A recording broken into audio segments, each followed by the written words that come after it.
order to use muscle testing, I want to make sure that I'm able to access the nervous system properly. I am checking that his quad is not able to engage when he is in an upright position, meaning something's going on with his low back affecting it. When he looks at this card, an X changes that test, telling me there's a mechanoreceptor issue going on with that test. Now I'm testing his abs, and his rectus abdominis are not firing in an upright position. And I'm also testing his low back. When he bends forward and arches back, it's not able to engage properly. I'm using muscle testing to help find the area of the back that's effectively shutting off. And now I'm using PDTR to do a treatment to change that. So a specific vibration into the low back affects a specific vibratory receptor, probably in the sacrum or L5 region. And so what I'm doing is I'm stimulating that receptor.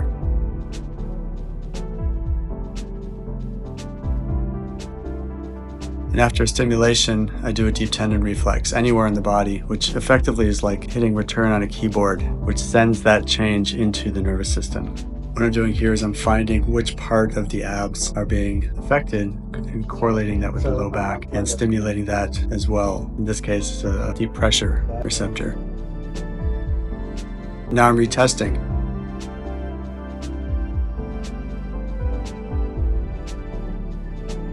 And the abs are working. And the low back is working. The right abs are shutting off. And the low back muscles are shutting off. And it's because of a dysfunction between vibration receptor in the right SI joint and pressure receptor in the abs. So we just reset them and then everything can fire correctly. So lift this up again. And also retesting the quad, and it's working. I'm able to shut it off and turn it on effectively using this card. So now I'm testing low back muscles, the erector spinae, lumbar spine, as well as the glute max.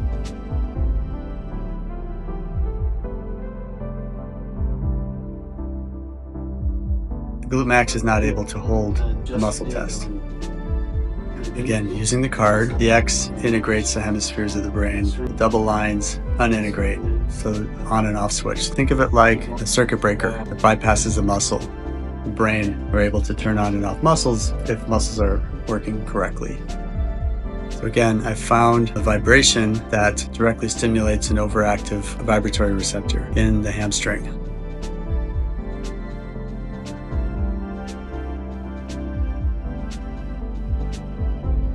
So I stimulate it and I send it home with a deep tendon reflex.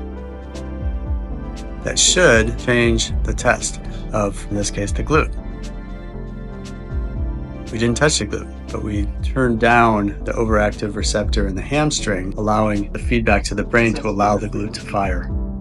Now I'm looking for the paired receptor, because I always dysfunction in pairs, and that's in the lumbar erectors, and it's a deep pressure receptor. Specific receptors tend to respond together with each other, so vibration and pressure, for example. So I just stimulated the low back and the hamstring, and then retesting. A strong muscle should weaken, looking at parallel lines, and should strengthen, looking at an X, and it is, which means the muscle is now normotonic or firing correctly. Also retesting the glute is strong and clear. So is the low back.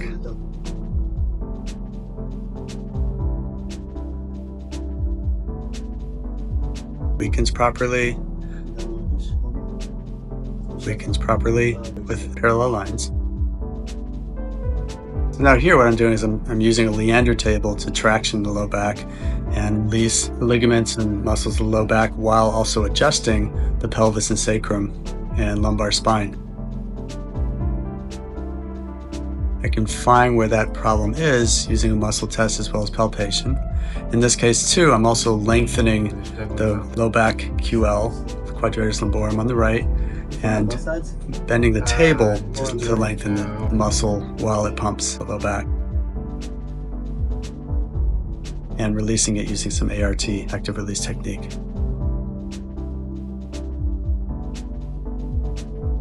And just retesting. Compression.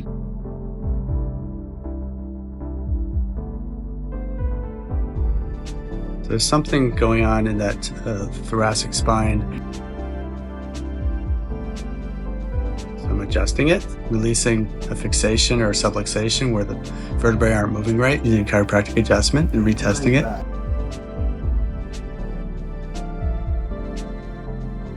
Here I'm testing the quadratus lumborum QL muscle, one of the strongest muscles of the body. It should be able to hold if I isolate it. And it looks like the one on the right was weak. He wasn't able to hold it. But looking at the X, it strengthens. So I'm bypassing the muscle. It's telling me it's a switch problem. It's a receptor problem. The brain's telling that muscle to turn off. I'm trying to find out where the muscles are that are turning it off.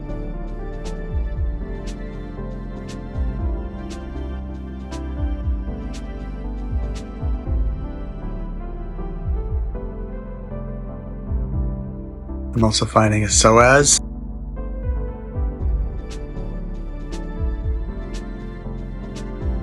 Weak psoas muscle, but it's not necessarily the psoas. It could be the abs because I'm not supporting the hip. So he doesn't have stabilization. And if his muscles in the abs aren't firing correctly, then they won't be able to support the psoas in that muscle test.